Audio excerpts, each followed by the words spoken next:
तो स्टूडेंट्स आज हम एयर अराउंड अस पढ़ने वाले हैं और इसके अंदर जो है हम क्या करने वाले हैं। तो इसके अंदर सबसे पहले ये चैप्टर है हमारा 15 चैप्टर है, क्लास 6 का चैप्टर है। ठीक है, तो सबसे पहले तो हम इनकी रीडिंग करेंगे। ठीक है, रीडिंग करके इन सभी को और इनके मीनिंग को समझेंगे कि ये चैप्टर क्यों है, क्यों रीड करना है हमें ये चैप्टर। ठीक है, और एयर अराउंड अस जो है यानी कि हमारे सराउंडिंग में जो एटमॉस्फेयर है उसमें जो एयर प्रेजेंट है उस एयर के बारे में हम पढ़ने वाले हैं। ठीक है, तो सबसे पहले हम एयर पढ़ते हैं। ठीक है, अब we have learn in chapter 9 that all living things require air, but have you ever seen air. ठीक है, तो हमें पता है कि हमारा जो लिविंग थिंग्स है, ठीक है, सभी को एयर की ज़रूरत होती है। जितने भी ऑर्गेनिज्म हैं, प्लांट हैं, उन सभी को क्या चाहिए होती है, एयर चाहिए होती है। बट हमें पता है कि एयर हमें दिखाई नहीं देती है, ये इनविजिबल है। यू माइट हैव सीन, ठीक है, you might not have seen air, but surely you must have felt it's presence. ठीक है, आप क्या कर सकते हो, आप इसको देख नहीं सकते लेकिन आप इसे फील कर सकते हो, फेल्ट कर सकते हो। ठीक है, इसकी प्रेजेंस को फेल कर सकते हो। ठीक है, felt many ways. You notice it when the leaves of the trees rustle और the cloth hanging on the clothes lines sway. ठीक है, तो आप क्या देखते हो, आप देखते हो कि जो लीव्स हैं, है ना, ट्रीज़ के ऊपर जो लीव्स होती है वो हिलती है। ठीक है, क्लोथ्स जब हम सुखा देते हैं तो क्या होते हैं, वो हिलते हैं। ठीक है, सो करते हैं, एक तरफ से दूसरी तरफ आते हैं। तो ये क्या हो रहा है, ये एयर जो है वो उनको मूवमेंट करवा रही है। ठीक है, यानी कि एयर जो है वो क्या करवाती है, हमारी मूवमेंट करवाती है। ठीक है, अब हम देखते हैं कि भाई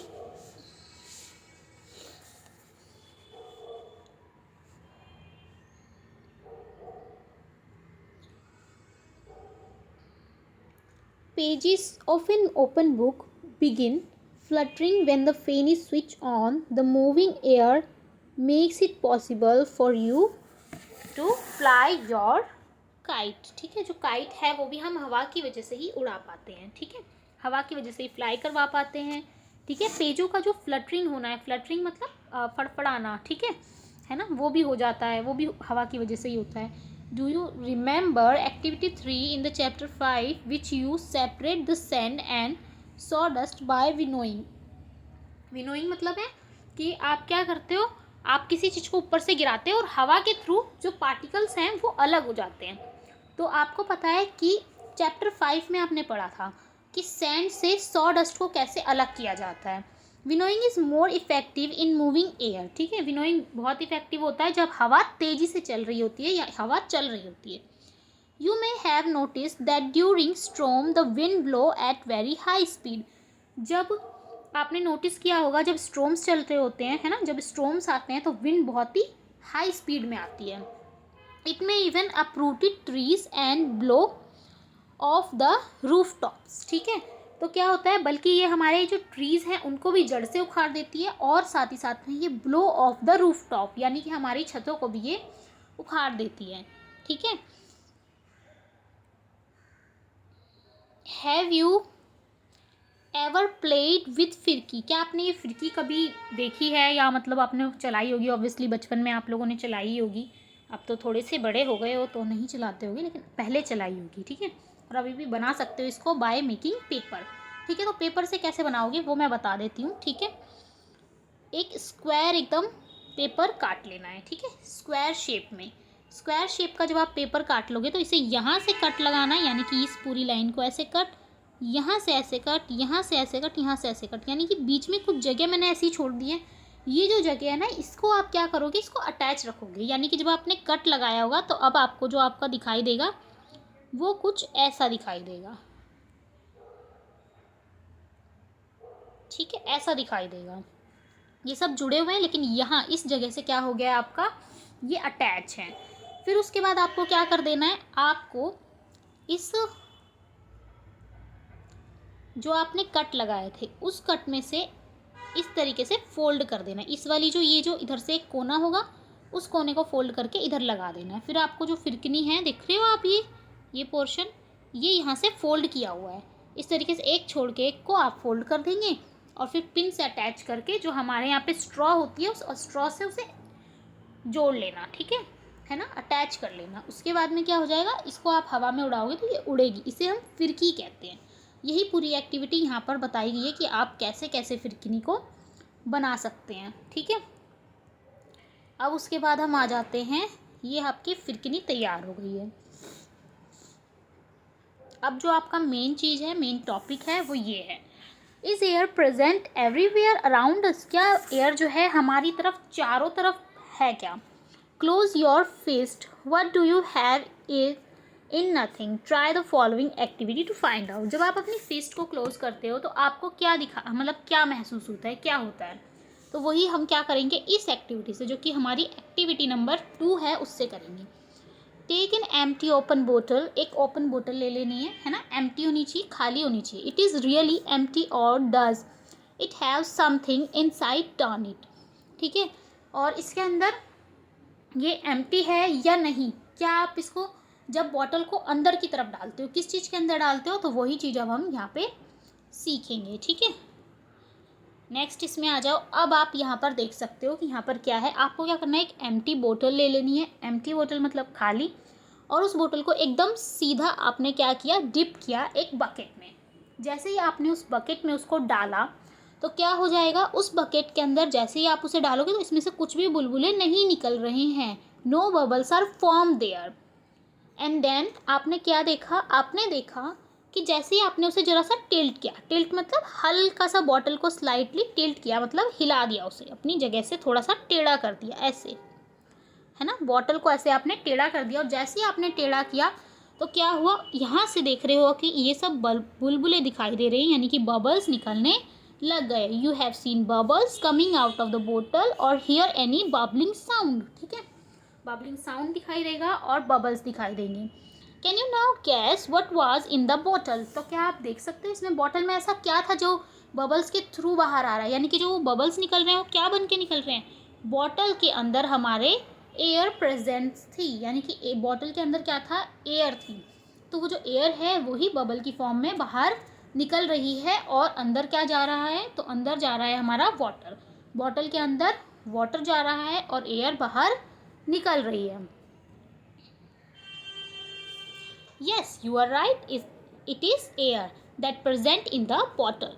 The bottle was not empty at all. In fact, it was filled completely with air even when you turned upside down. ठीक है, जब आपने उसे अपसाइड डाउन करा था तभी भी उसके अंदर एयर प्रेजेंट थी, लेकिन जैसे ही आपने उसे क्या किया, टिल्ट किया, उसकी पोजीशन चेंज हो गई, ठीक है, push in an inverted position as there was no space for air escape, ठीक है।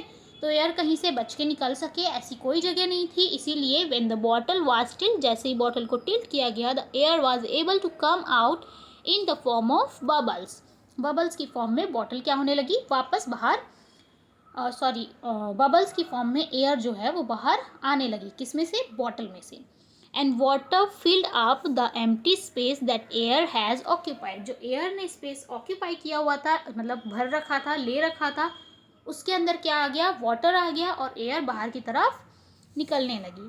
This activity show that air occupy space, इस एक्टिविटी से हमें पता चलता है कि एयर क्या क्या करती है, स्पेस को ऑक्यूपाई करती है, एयर एक जगह घेरने का काम करती है। It filled all the space in the bottle, it is present everywhere around us. और इसी बात से हम कह सकते हैं जैसे बॉटल के अंदर वो हर एक पर्टिकुलर एरिया में थी, वैसे ही सेम एयर जो है वो सारी अराउंड अस है हमारे, है ना, सारी तरफ है हमारे। Air has no colour and one has see through it, it is transparent. और इसके अलावा एयर क्या होती है, एयर ट्रांसपेरेंट, एयर ट्रांसपेरेंट होती है। अब हमने यहाँ पर दो चीज़ें देख ली। सबसे फर्स्ट ऑफ ऑल हमने देखा कि एयर क्या है, ऑक्यूपाई करती है, ऑक्यूपाई करती है क्या, स्पेस को, एयर स्पेस को ऑक्यूपाई करती है। ऑब्वियसली यहाँ पे राइटिंग अच्छी नहीं आती है क्योंकि फ़ोन पे इतना अच्छे से नहीं लिखा जा सकता है ना। ये जो है हमारे जो बच्चे अफोर्ड नहीं कर पाते हैं, है ना, ट्यूशन्स वगैरह, उनके लिए ये स्पेशली बनाई गई हमारी क्या है, वीडियो है, ताकि वो इजीली चैप्टर्स को समझ सके, एटलीस्ट वो अपनी नॉलेज को ग्रो कर सके। ठीक है, तो यहाँ पर समझ आ गया, एक तो स्पेस ऑक्यूपाई करता है, ऊपर से एयर जो होती है वो हमारी ट्रांसपेरेंट होती है। क्या होती है? ट्रांसपेरेंट होती है। ओके, अब हम आगे पढ़ते हैं। ठीक है, ट्रांसपेरेंट होती है और ऑक्यूपाई करती है स्पेस को। अब आगे आ जाते हैं हम। Our earth is surrounded by a thin layer of air. ठीक है, तो हमारी जो अर्थ है ना वो सराउंडेड है, यानी वो ढकी हुई है। किससे ढकी हुई है? एयर से ढकी हुई है। एक लेयर है एयर की, उससे ढकी हुई है। This layer extends up to many kilometres above the surface of the earth and is called atmosphere. ठीक है, अब ये जो लेयर है, ये सरफेस जो हमारा अर्थ है उसके सरफेस के कई किलोमीटर तक ये क्या है, हमारे अर्थ को ढक रखा है। तो जितने भी किलोमीटर तक इसने ढक रखा है उस पूरे एरिया को हम क्या कहते हैं? एटमॉस्फेयर कहते हैं। हमारे अर्थ के सरफेस से जितने किलोमीटर तक ये दूर तक है उसको हम कहते हैं atmosphere. As we move higher in the atmosphere the air gets rarer. ठीक है, जैसे जैसे हम एटमॉस्फेयर में ऊपर की तरफ जाते रहते हैं वैसे वैसे एयर कम होती जाती है, रेयर होती जाती है। ओके, अब हम now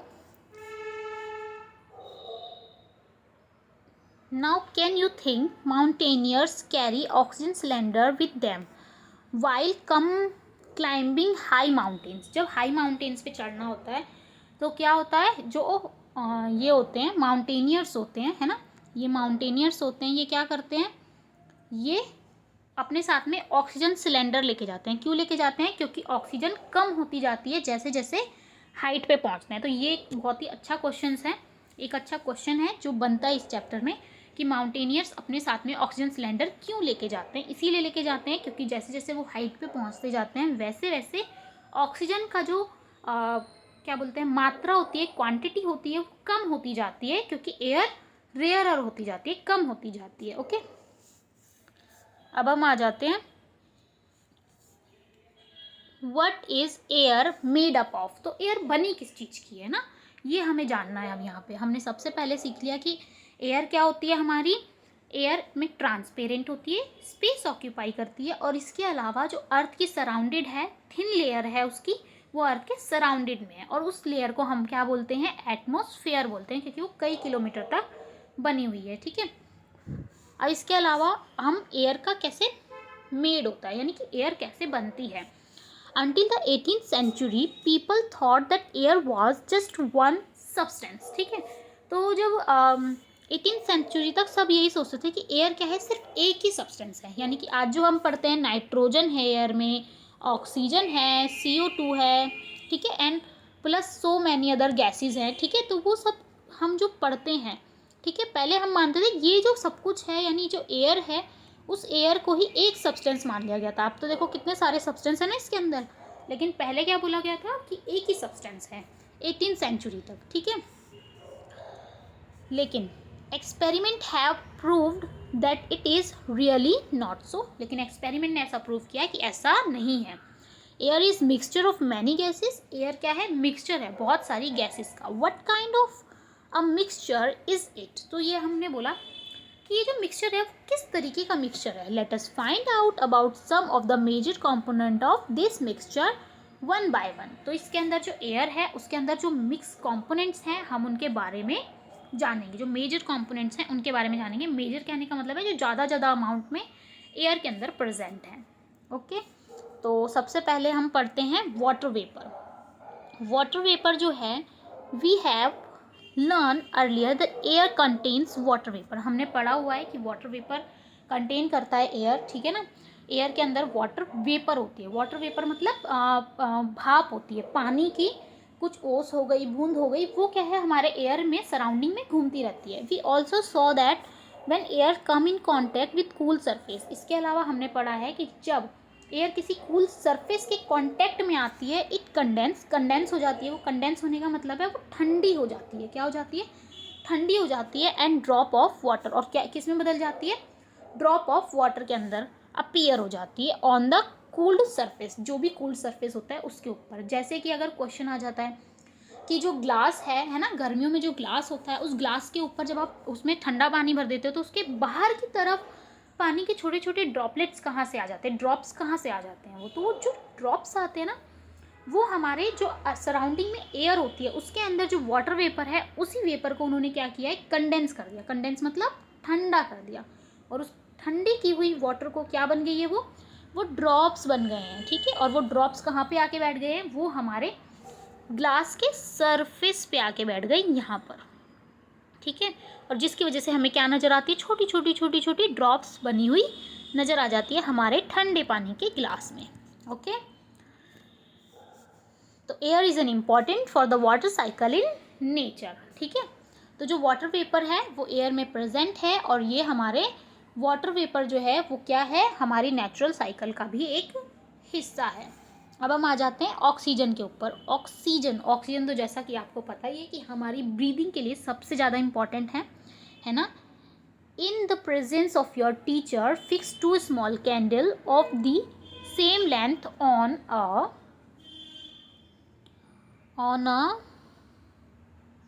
ठीक है, ये वाली एक्टिविटी अब हम पढ़ने जा रहे हैं ऑन अ टेबल। तो आपको क्या करना है, सबसे पहले 2 कैंडल्स ले लेनी है। ठीक है, ओफो, सबसे पहले आपको एक कैंडल ले लेनी है। अब जैसे ही आपने क्या किया, आपने कैंडल ले ली, एक कैंडल और एक और कैंडल। एक कैंडल को आपको क्या करना है, ग्लास से ढक देना है ना। एक कैंडल को आपको क्या कर देना है, ग्लास से ढक देना है ना। जैसे ही आप एक कैंडल को ग्लास से ढक देंगे, है ना, ये एक कैंडल है और ये एक और कैंडल है, इस कैंडल को, इस वाली कैंडल को आप ग्लास से ढक दो। जैसे ही आप ग्लास से ढक देंगे तो क्या हो जाएगा, ग्लास से ढकने पर आप क्या देखते हो कि थोड़ी देर तक तो ये कैंडल क्या हुई, जलती रही, लेकिन थोड़ी देर बाद में कैंडल खुद से बुझ गई, है ना। तो कैंडल की जो ये फ्लेम है वो खुद से बुझ गई। ऐसा क्यों हुआ, क्योंकि एयर के अंदर क्या होती है, ऑक्सीजन होती है, ऑक्सीजन। और ऑक्सीजन क्या करती है, ऑक्सीजन किसी भी चीज़ को जलने में हेल्प करती है ना। किसी भी चीज़ को जलने में हेल्प करती है, बर्न करने में हेल्प करती है।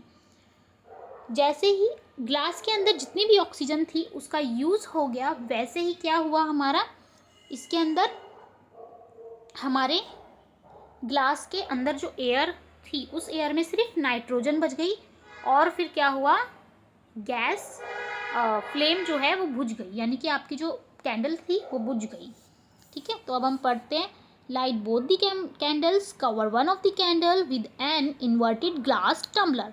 तो इन्वर्टेड ग्लास टम्बलर्स को क्या करना है, इन्वर्टेड मतलब उसको उल्टा करके रख देना है उसके ऊपर, कैंडल के ऊपर, और ऑब्जर्व बोथ द कैंडल्स। और फिर उसके बाद में क्या करना है, आपको कैंडल्स को ऑब्जर्व करना है carefully.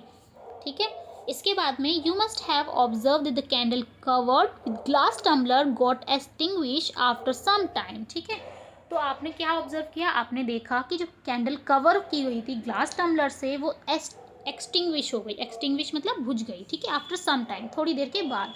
Where as the other candle continue burning, जबकि जो दूसरी कैंडल है वो जल रही है। दूसरी कैंडल की मैंने बात नहीं की, तो दूसरी कैंडल की बात अब हम कर लेते हैं, क्योंकि दूसरी कैंडल क्या थी, खुले में थी, यानी कि सारी जगह एयर थी, उसने ईजीली क्या किया, जलने के लिए ऑक्सीजन ईजीली उसे प्रोवाइड हो गई थी। What can be reason for this thing about it. ठीक है, तो इसकी क्या रीज़न हो सकते हैं। It seems that the candle got extinguish because the component inside in the glass tumbler which supports burning, ठीक है, इज लिमिटेड। जो ग्लास के अंदर जो प्रोडक्ट था, जो भी चीज़ थी, वो क्या थी, वो लिमिटेड थी, जिस वजह से जो टम्बलर है उसके अंदर जितना भी प्रोडक्ट था वो लिमिटेड था, और जो कैंडल है वो जल उतना ही पाई जितना वो लिमिटेड सोर्स को यूज़ कर पाई। Most of the component is used up by the burning candles. ठीक है, तो ज़्यादा से ज़्यादा जो प्रोडक्ट उसके अंदर जलाने के लिए यूज़ किया जा सकता था वो यूज़ कर लिया गया था। ठीक है, however the other candle is getting continue supply of the air, क्योंकि दूसरी कैंडल में एयर की सप्लाई कंटिन्यू हो रही थी, इस वजह से क्या हुआ, component of air which support is burning is known as oxygen. जो कंपोनेंट सपोर्ट कर रहा था बर्निंग में वो क्या हुआ, ऑक्सीजन, उसका नाम क्या हुआ, ऑक्सीजन उसका नाम हो गया। ठीक है, तो अब हम नाइट्रोजन के बारे में पढ़ेंगे। तो अभी हमने 2 कंपोनेंट के बारे में पढ़ लिया, एक तो वाटर वेपर और एक हमने पढ़ लिया ऑक्सीजन। क्या पढ़ लिया हमने? ऑक्सीजन पढ़ लिया। अब हम पढ़ने जा रहे हैं नाइट्रोजन। ठीक है। In activity 3 did you observe that air is still present in the glass bottle even after. अब आपने जो एक्टिविटी की उस एक्टिविटी में आप देखोगे, आपने देखा कि जब आपने ग्लास के अंदर सारी एयर थी उसका तो यूज़ नहीं हुआ था, क्योंकि कुछ ही कंपोनेंट है जो क्या करते हैं, हमारे ऑक्सीजन को जलने में मदद, कैंडल को जलने में मदद करते हैं, और वो कंपोनेंट क्या था? वो ऑक्सीजन था। ठीक है। लेकिन ऐसी कौन सी चीज़ थी जिसने कैंडल को बुझा दिया, है ना? तो ऐसा कोई कंपोनेंट होगा जिसने क्या किया, एयर के अंदर ही एक ऐसा भी कंपोनेंट होता है जो क्या करता है, वो उसे बुझाने का काम करता है। ठीक है। तो presence of some component in the air indicate that which does not support burning, यानी कि कुछ जो प्रोडक्ट होते हैं वो उसको जलने में हेल्प नहीं करते हैं। The major part of air, यानी एयर का जो सबसे बड़ा हिस्सा है वो उसे जलने में हेल्प नहीं करता, वो है नाइट्रोजन। तो नाइट्रोजन जो है वो कैंडल को बर्न करने में हेल्प नहीं करता। यदि ऑक्सीजन की मात्रा नहीं होगी तो कैंडल नहीं जल पाएगी, क्योंकि नाइट्रोजन उसे जलने नहीं देगा। तो नाइट्रोजन इज द, ये समझ लो कि नाइट्रोजन जो है वो एनिमी है बर्निंग का, और जबकि जो है हमारा ऑक्सीजन जो है वो हेल्पर है हमारे बर्निंग का। ठीक है। तो अब हम आ जाते हैं कार्बन डाइऑक्साइड पे। Carbon dioxide is the major component है। ठीक है, मेजर नहीं, सॉरी, इज द कंपोनेंट है। ठीक है। In the closed room if there is some material that is burning you may have left suffocation. ठीक है। अगर आप किसी रूम के अंदर हो और रूम में कोई प्रोडक्ट जल रहा है, कुछ भी जल रहा है, कोई मटेरियल है, कुछ भी जल रहा है, ठीक है, तो थोड़ी देर बाद में आप क्या फील करने लगोगे? सफोकेशन।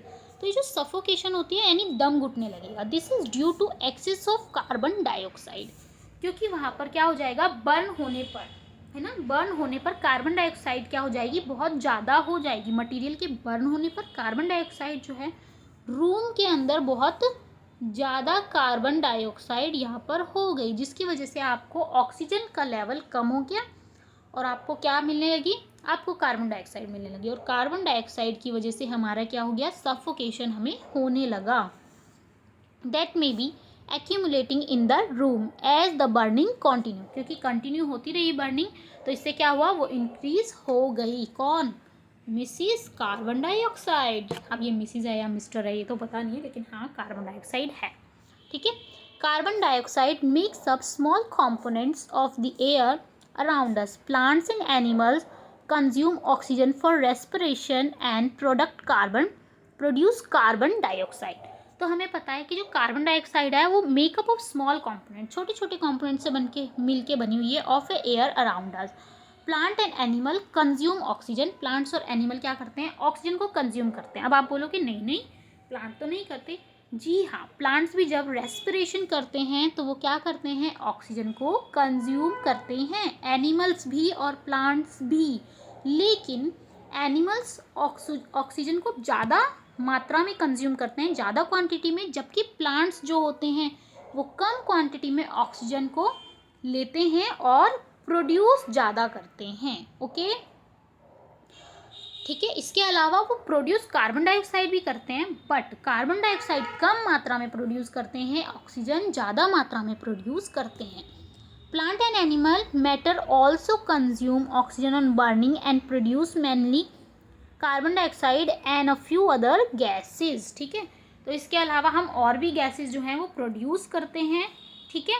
यानी कि हम क्या करते हैं, ड्यूरिंग रेस्पिरेशन यानी सांस लेते वक्त हम ऑक्सीजन को कंज्यूम करते हैं, ऑक्सीजन लेते हैं, एंड कार्बन डाइऑक्साइड प्रोड्यूस करते हैं, मतलब निकालते हैं, हमारी बॉडी से उसे आउट करते हैं। ठीक है। It is advisable not to burn dry leaves and discarded remains of the crop. ठीक है। तो हमें क्या नहीं करना चाहिए, हमें ये एडवाइस दी जाती है कि हमें ड्राई लीव्स को बर्न नहीं करना चाहिए। क्यों नहीं बर्न करना चाहिए, क्योंकि इससे कार्बन डाइऑक्साइड क्या हो जाएगी, हमारे एटमॉस्फेयर में बढ़ जाएगी। ठीक है। जिससे क्या हो जाएगा, हमारा जो भी हमारी सराउंडिंग है वो पॉल्यूट हो जाएगा, प्रदूषित हो जाएगा। ओके। अब हम आ जाते हैं डस्ट एंड स्मोक। तो हमने अभी तक पढ़ा, सबसे पहले तो हमने पढ़ा कि वाटर वेपर होता है, ऑक्सीजन होता है, नाइट्रोजन होते हैं, ये सभी हमारे एयर के कंपोनेंट थे। फिर हमने पढ़ा CO2 यानी कार्बन डाइऑक्साइड भी हमारा क्या है, एक कंपोनेंट ऑफ एयर है। ठीक है, अब हम पढ़ने जा रहे हैं डस्ट एंड स्मोक। तो डस्ट और स्मोक के बारे में हम पढ़ रहे हैं। The burning of fuel also produce smoke. Smoke contains a few gases and fine dust particles and is often harmful. That is why you see long chimney in factories. अब आपको पता है कि जब बर्निंग ऑफ फ्यूल होता है ये produce करता है स्मोक। स्मोक मतलब धुआं, है ना। और smoke contains few gases, smoke के अंदर कुछ गैसेस होती हैं, एंड फाइन डस्ट पार्टिकल, कुछ डस्ट पार्टिकल्स होते हैं। और ये क्या होता है, हार्मफुल होता है। इसीलिए जब कहीं पे चिमनी लगी होती है, चिमनी है ना, ये फैक्ट्री है, मान लो ये फैक्ट्री है, इस फैक्ट्री के ऊपर यहाँ पर एक चिमनी लगी हुई, इस चिमनी में से धुआं निकल रहा है। तो चिमनी जो होती है वो थोड़ी ऊंचाई पर लगी होती है, ठीक है, लॉन्ग चिमनी लगी होती है। क्यों होता है ऐसा, ताकि वो जो नीचे का एरिया है ना वो स्मोक से पॉल्यूटेड ना हो, ऊपर ऊपर धुआं चला जाए। ठीक है, this take the harmful smoke and gases away from our noses, ताकि क्या हो कि ये जो हार्मफुल स्मोक है, जो गैसेस है, उसको हमारी नोज से दूर ले जा सके। But bring it closer to the bird fly up in the sky. लेकिन ये किसके पास लगे हैं, ये बर्ड्स जो फ्लाई कर रही है स्काई के अंदर। कौन सी बर्ड्स के पास में, जो बर्ड्स जो है स्काई के अंदर फ्लाई कर रही है उनके पास में, जो बर्ड्स हवा में उड़ रही हैं उनके पास में। Dust particles are always present in the air. Dust particle भी एयर के अंदर प्रेजेंट होते हैं। अब हम पढ़ेंगे activity 4। Find a sunny room in your school home, close all the doors window with curtain, pull down to mark the room dark. ठीक है, तो अब हमें क्या करना है, अब हम देखो आपने कभी अपना रूम देखा हो, ठीक है, रूम में कई बार क्या होता है, एक ऐसी छोटी सी ऐसी बीम बन जाती है, ये है ना। तो ऐसे देखो, ये सन है, सन की रोशनी आ रही है, ये सन है ना, ये सन है, और सन की क्या आ रही है, रोशनी आ रही है। जो सन की रेज होती है, जब वो रेज किसी एक बीम के थ्रू आती है ना, बीम मतलब ये जो किरण है, इस किरण के थ्रू आ रही है ना। यहाँ पे क्या हुआ, एक होल है, इस होल के थ्रू ये देख रहे हो आप ना, ये जो बन रहा है ना, तो ये जो बन रहा है ना हमारा, ये वाला हिस्सा, ये इसके अंदर से आप क्या देखोगे, छोटे छोटे डस्ट पार्टिकल उड़ते हुए आपको दिखाई देंगे। और अगर आपने नहीं देखे हैं तो आज ही किसी ऐसी में से जाके देख सकते हैं। ऐसी में से मतलब ऐसी कोई भी जो लाइट की ऐसी रोशनी पड़ रही हो एकदम से, उसके पास जाके आप देख सकते हो। एकदम से जो एक किरण जिसे कहते हैं, एक रे आ रही हो, है ना, सन की रे आ रही हो, उसमें आप जाके देखना छोटे छोटे पार्टिकल्स आपको दिखाई देंगे उड़ते हुए। ऐसा लगेगा बहुत सारे पार्टिकल्स हैं, वो दिखाई देंगे। ठीक है, ओके। अब हम आगे पढ़ते हैं। Now open the door or the window facing the sun just a little in such a way that is allow sunlight to enter the room only through a slit. Slit मतलब जो whole है छोटा सा, उसके अंदर से ही क्या हो कि, या दरार हो, उसके अंदर से ही क्या हो, एक जो लाइट है वो उसके अंदर से ही आए।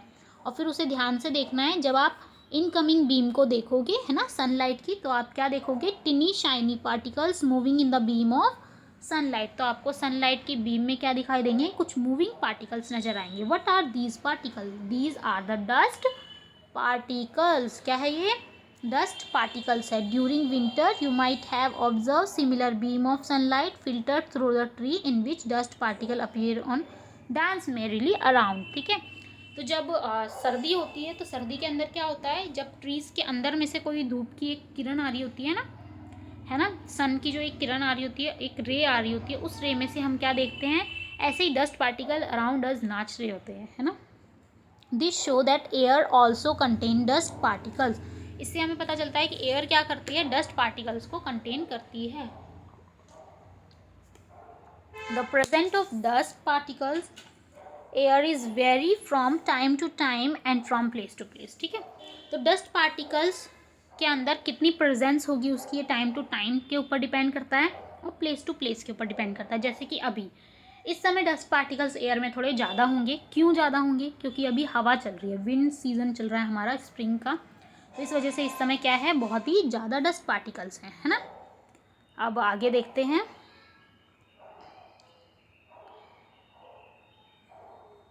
We inhale air when we breathe through our nostrils. Fine hair and mucus are present inside the nose to prevent dust particle from getting into the respiratory system. तो जो हमारा रेस्पिरेटरी सिस्टम है, अब रेस्पिरेटरी सिस्टम क्या होता है पहले ही तो यही बता देती हूँ, है ना। रेस्पिरेटरी सिस्टम में हमारी नोज़ आ जाती है, हमारी जो एयर पाइप होती है जिसके थ्रू हमारी एयर अंदर जाती है वो आ जाती है, हमारे लंग्स आ जाते हैं, ये सब हमारे रेस्पिरेटरी सिस्टम है। तो जो हमारा रेस्पिरेटरी सिस्टम है उसमें सबसे पहले जो एयर है वो कांटेक्ट में आती है हमारे नोज़ के, और हमारी जो नोज़ होती है ना, नोज़, उसके अंदर क्या होते हैं, नोज़ के अंदर कुछ हेयर्स होते हैं। वो हेयर्स क्या करने का काम करते हैं, हेयर्स और म्यूकस होता है, म्यूकस, ठीक है। म्यूकस यानी जो नाक में होता है ना चिपचिपा पदार्थ, उसको कहते हैं ना, चिपचिपा मटेरियल होता है एक स्टिकी मटेरियल, उस मटेरियल को म्यूकस कहते हैं। और ये जो म्यूकस होता है ना और जो ये हेयर होते हैं, ये डस्ट पार्टिकल्स को अंदर जाने से प्रिवेंट करते हैं, यानी बचाते हैं, ठीक है, ताकि अंदर ना जाए, हमारे रेस्पिरेटरी सिस्टम को हार्म ना पहुंचाए, ठीक है।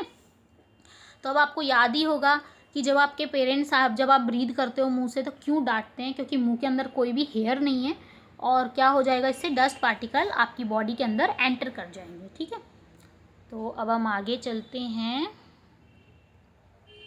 We may conclude then that air contains some gases, water vapor and dust particles. तो अब हम क्या कह सकते हैं कि एयर कंटेन करती है कुछ गैसेस। गैसेस के नाम लिख के बताने हैं मुझे कमेंट सेक्शन में, ओके। लाइक जैसे आप लिख देना, मैं क्यों बताऊँ, है ना। Water vapour and the dust particle, the gases in air are mainly nitrogen, है ना, oxygen, small amount of carbon dioxide and many other gases. However there may be some variation in the composition of air, ठीक है, place to place. We see that air contains mostly nitrogen and oxygen. हमें पता है कि जो mostly nitrogen है और oxygen है ये होते हैं हमारे एयर के अंदर। लगभग कितना हिस्सा, 99% जो है वो एयर के अंदर क्या होते हैं, दीज टू गैसेज होती है, like nitrogen and oxygen. The remaining 1% is constituted by the carbon dioxide and a few other gases and water vapour. इसके अलावा जो कार्बन डाइऑक्साइड है वो हमारे क्या होती है, ज़्यादा नहीं होती है, सिर्फ 1% के अंदर कार्बन डाइऑक्साइड, और बाकी की जो गैसेज हैं और वाटर वेपर है वो सब कुछ आता है, ठीक है। तो अब मैं आपको ये चार्ट समझा देती हूँ। सबसे पहले ये जो चार्ट है, ये चार्ट आपको दिख रहा होगा, इसमें नाइट्रोजन जो है वो सबसे ज़्यादा बड़ा वाला हिस्सा दिख रहा है, तो ये नाइट्रोजन का हिस्सा है इसलिए ये सबसे बड़ा दिख रहा है। ये जो हिस्सा दिख रहा है ये कार्बन डाइऑक्साइड और अदर गैसेज का है, और ये जो हिस्सा है ये ऑक्सीजन का है, ठीक है। तो वैसे तो अभी के टाइम पे हमारे यहाँ पर 78 और 79 जो है वो नाइट्रोजन है, यानी 78% और 79% के समथिंग हमारे क्या है, नाइट्रोजन है। और ऑक्सीजन कितनी हो गई है, 20.90% हो गई है हमारी ऑक्सीजन, ओके। तो ये इतनी सी बात आपको समझ में यहाँ तक आ गई होगी। अभी कुछ क्वेश्चंस है पहेली के, जरा सुन लेते हैं। पहेली और बूझो परेशान हो गए हैं, थोड़ा सा इनकी बातें कर लेते हैं। Boojho is asking you why do you think the policeman in figure 15.8 is wearing a mask, ठीक है। तो जो पुलिसमैन है क्यों उसने मास्क पहन रखा है यहाँ पर, है ना। क्योंकि जो गाड़ियाँ हैं, गाड़ियों में से क्या निकलती हैं, धुआं निकलता है, स्मोक निकलता है, और स्मोक की वजह से क्या हो सकता है, उसको रिस्पायर करने में यानी सांस लेने में प्रॉब्लम हो सकती है, ठीक है, समझ आया। तो ये ट्रैफिक पुलिस है, ट्रैफिक पुलिस ने क्या पहन रखा है, मास्क पहन रखा है, ठीक है। अब यहाँ पर पहेली के भी कुछ सवाल हैं, उनको भी सुन लेते हैं। Paheli wants to know why the transparent glass of window if not wipe off regularly appears hazy, ठीक है। तो पहेली जानना चाहती हैं जो ग्लास ऑफ विंडो होते हैं, है ना, अगर उन्हें रेगुलरली साफ़ नहीं किया जाए, है ना, विप ऑफ नहीं किया जाए तो क्या हो जाते हैं वो, उनके ऊपर हैजीपन आ जाता है। तो हैजी क्यों आ जाता है। और Boojho wants to know why during the incident of fire one is advise to wrap a woollen blanket over burning object. जो बर्निंग ऑब्जेक्ट होते हैं उनके ऊपर क्यों वुलन वो डालने की एडवाइस दी जाती है, जब कोई भी चीज़ जैसे जल जाती है तो क्यों हम बोलते हैं कि ब्लैंकेट डाल दो उसके ऊपर, तो ब्लैंकेट हम इसीलिए बोलते हैं ताकि जो ऑक्सीजन का अटैक है या ऑक्सीजन की जो सप्लाई है उसको क्या कर सके, रोका जा सके, है ना। तो इससे क्या होगा, अगर सप्लाई रुक जाएगी तो बर्निंग भी जलना बंद हो जाएगी, ठीक है, बर्निंग भी नहीं हो पाएगी, है ना।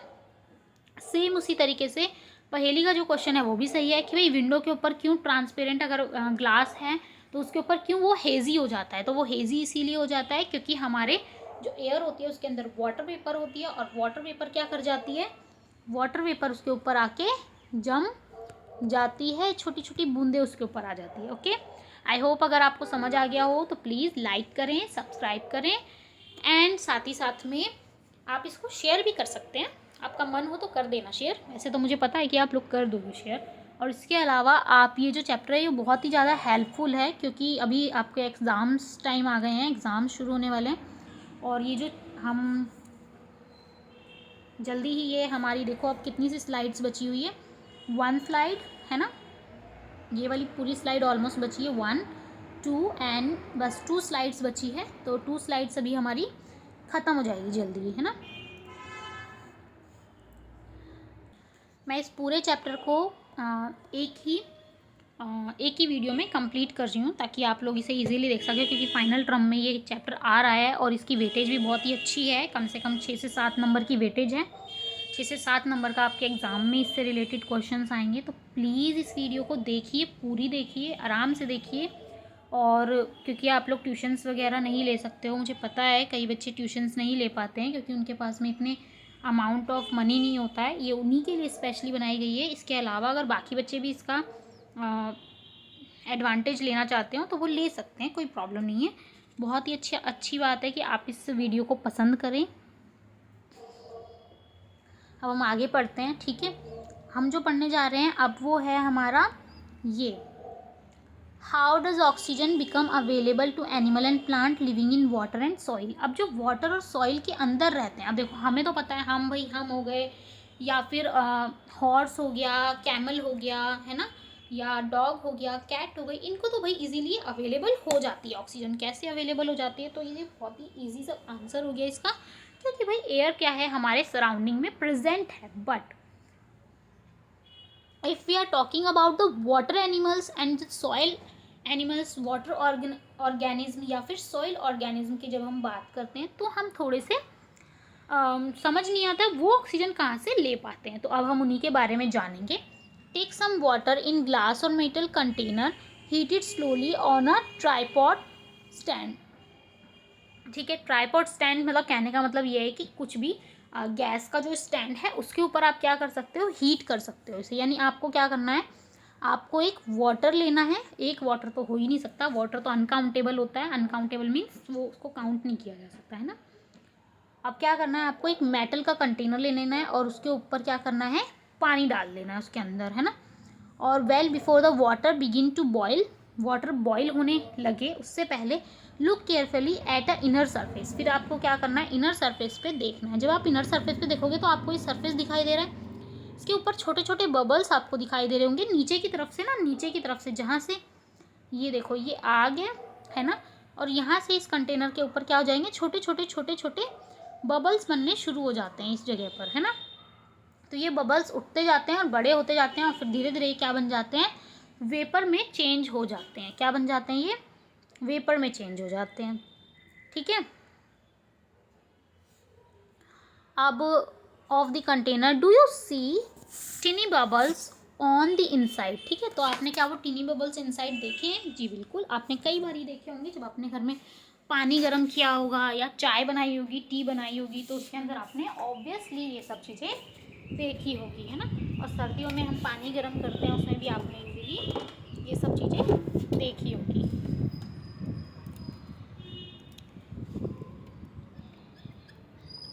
These bubbles come from the air dissolved in water। ये जो बबल्स होते हैं, ठीक है, ये कहाँ से आए, ये जो वाटर है, एयर के वाटर के अंदर जो एयर है उसकी वजह से ही क्या हुआ, ये बबल्स आपके आने लगे, है ना।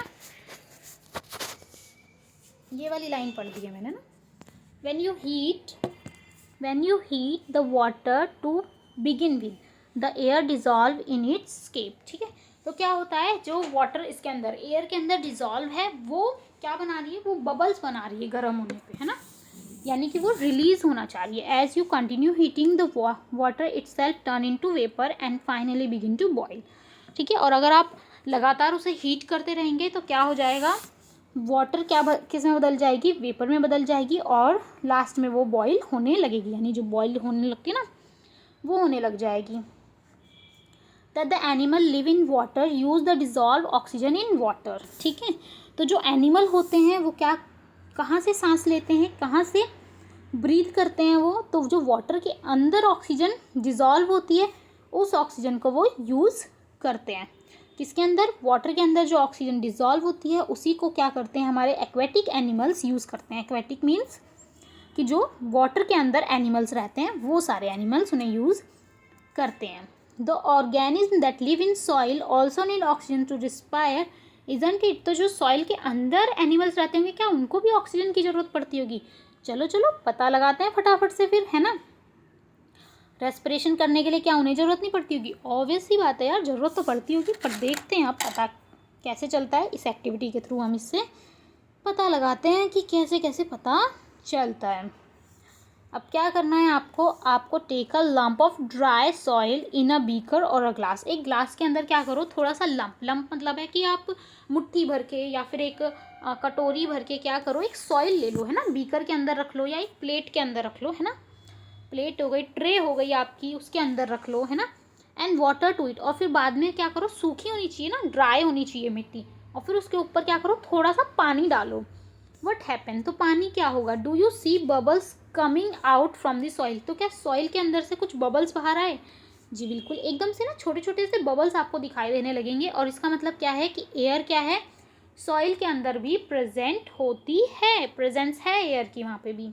When the water is poured on the lump of soil, ठीक है, जब आप वाटर डालते हैं उसके अंदर, इट डिस्प्लेस द एयर, वो एयर को डिस्प्लेस करता है, और जहाँ जहाँ एयर थी वहाँ पर पानी खुद जाके बैठ जाता है, एयर को बबल की फॉर्म में बाहर ले आता है, which it seen in the form of bubble. ठीक है, तो जो हमने एयर देखी वो बबल की फॉर्म में बाहर आने लग गई।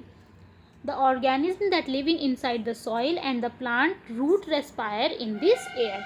और इसी एयर के थ्रू क्या करते हैं, जो सॉइल के अंदर एनिमल्स रहते हैं वो ऑर्गेनिज्म या एनिमल्स उसके अंदर से ही सांस लेते हैं, उसके अंदर से ही रेस्पायर करते हैं। इसके अलावा जो प्लांट्स की रूट होती है वो भी कहाँ से सांस लेती है, वो भी हमारी सॉइल के अंदर जो एयर प्रेजेंट है, जो ऑक्सीजन प्रेजेंट है, उसी से क्या करती है, सांस लेने का काम करती है।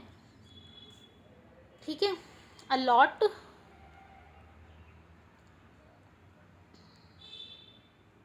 A lot of burrows and holes are formed in deep soil by the animal living in the soil। जो सॉइल के अंदर रहते हैं वो क्या करते हैं, बुरोज बना लेते हैं, यानी अपने अपने बिल बना लेते हैं और होल्स बना देते हैं, जो भी सॉइल के अंदर रहते हैं वो सारे। This burrows also make spaces available for air to move in and out of the soil. ठीक है, तो ये क्या करते हैं, also space available for the air to move in and out of the soil.